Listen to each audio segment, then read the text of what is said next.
Salutations to the Supreme Lord Vishnu. In our last episode, we witnessed the miraculous birth of King Parikshit and how Lord Krishna personally protected him in the womb. Today, we will see how Parikshit's destiny unfolds, leading to the great event that brought Śrīmad Bhāgavatam to the world. As the grandson of Arjuna and the last heir of the Kuru dynasty, Parikshit ruled the kingdom with great righteousness. He was a just, wise, and compassionate king, ensuring Dharma flourished in his land.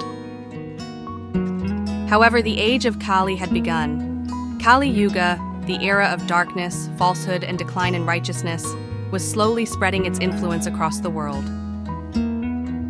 One day, as King Parikshit traveled across his kingdom, he witnessed a disturbing sight: a wicked man brutally beating a helpless cow and bull. The cow represented Mother Earth, and the bull symbolized Dharma, righteousness. This was none other than the influence of Kali personified, seeking to destroy righteousness and spread irreligion. Seeing this, Parikshit raised his sword and declared, "You, the embodiment of sin, cannot remain in my kingdom." But Kali, knowing he could not defeat the mighty king, begged for shelter. Parikshit, recognizing the era had changed, allowed Kali to reside in places of gambling, intoxication, meat-eating, and wealth gained through deceit, marking the beginning of Kali Yuga's rule. Days later, King Parikshit went on a hunt.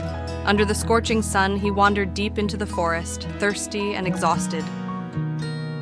In search of water, he arrived at the hermitage of Sage Śukadeva, a great rishi deep in meditation. Parikshit humbly asked for water, but the sage, absorbed in deep samadhi, did not respond. Mistaking the sage's silence for arrogance, Parikshit, in a moment of anger, placed a dead snake around the sage's neck as an insult. This single action would soon change his destiny forever. When the young son of Sage Śukadeva saw his father with a dead snake around his neck, he was filled with rage. "How dare this king insult a great rishi?" he cried. In his fury, he cursed King Parikshit to die within 7 days, bitten by the deadly serpent Taksaka. When Sage Śukadeva awakened from meditation, he was dismayed by his son's hasty action. He knew that Parikshit was a noble king and did not deserve such a fate. But once spoken, a Brahmin's curse could not be undone. The news of the curse soon reached Parikshit himself. Unlike ordinary rulers who might fear or resist death, Parikshit accepted his fate with grace. Realizing that his time in this world was limited, he renounced his kingdom and went to the sacred banks of the river Ganga, determined to prepare for his final moments. "If I have only 7 days left, then I will dedicate them entirely to hearing about the Supreme Lord," he declared. Thus, he sat in deep meditation, awaiting divine guidance on the most important question: what should one do at the moment of death? At that moment, the greatest saint of all, Sage Śukadeva Goswami, arrived. A young, enlightened sage, completely detached from the world, glowing with divine wisdom. The sages and rishis gathered around Parikshit knew that Śukadeva was no ordinary saint. He was the son of Vyāsa himself, a realized soul who had renounced the material world at birth. Seeing Śukadeva, King Parikshit bowed down with devotion and asked the ultimate question: "O great sage, what should a dying man do?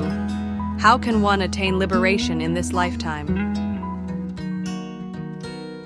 And thus, the divine narration of the Srimad Bhagavatam began, spoken by Sage Śukadeva to King Parikshit during the final 7 days of his life. This sacred dialogue would unfold the greatest wisdom of all time, the path to liberation, the glories of Lord Vishnu, and the eternal truth of existence. In the next episode, we will begin the first teachings of Śukadeva. What is the highest duty of a human being? What leads to ultimate liberation? Stay tuned to uncover the wisdom of the Bhagavatam. Thank you for joining us on this sacred journey. May the blessings of Lord Vishnu guide you towards devotion, wisdom, and peace.